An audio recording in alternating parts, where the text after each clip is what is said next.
នគរបាលការិយាល័យព្រហ្មទណ្ឌកម្រិតស្រាលរាជធានីភ្នំពេញនៅព្រឹកថ្ងៃទី3ខែមិថុនាឆ្នាំ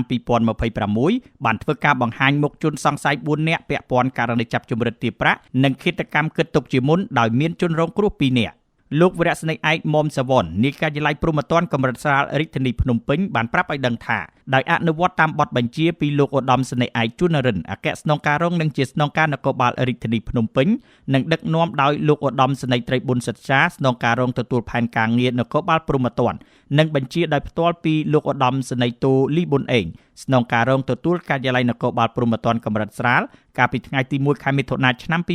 2026កម្លាំងការិយាល័យនគរបាលព្រហ្មទណ្ឌកម្រិតស្រាលរាជធានីភ្នំពេញសហការជាមួយនគរបាលខណ្ឌច្បារអំពៅនិងនគរបាលខណ្ឌជ្រោយចង្វាក់បានស្រាវជ្រាវឃាត់ខ្លួនជនសង្ស័យ4នាក់ពាក់ព័ន្ធករណីជំរិតទារប្រាក់និងឃាតកម្មគិតទុកជាមុនយកសពជនរងគ្រោះទាំង2នាក់កប់ក្នុងអណ្ដូងលូ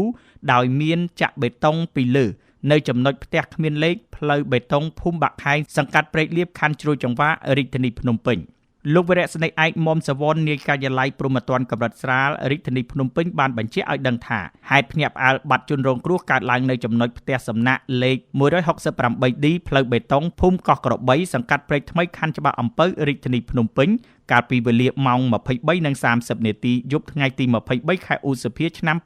2026ឯណោះក្រោយកើតហេតុគ្រួសារជនរងគ្រោះបានដាក់ពាក្យបណ្ដឹងទៅកាន់សមត្ថកិច្ចឲ្យជួយស្រាវជ្រាវជនសង្ស័យទាំង4នាក់ត្រូវបានសមត្ថកិច្ចឃាត់ខ្លួនមួយឈ្មោះសុខាដានីភេទប្រុសអាយុ27ឆ្នាំជនជាតិខ្មែរ2ឈ្មោះយុនកំហនភេទប្រុសអាយុ40ឆ្នាំជនជាតិខ្មែរ3ឈ្មោះវ៉ងយិនឡុងភេទប្រុសអាយុ31ឆ្នាំជនជាតិចិន4ឈ្មោះយូវៃមីងភេទប្រុសអាយុ26ឆ្នាំជនជាតិចិន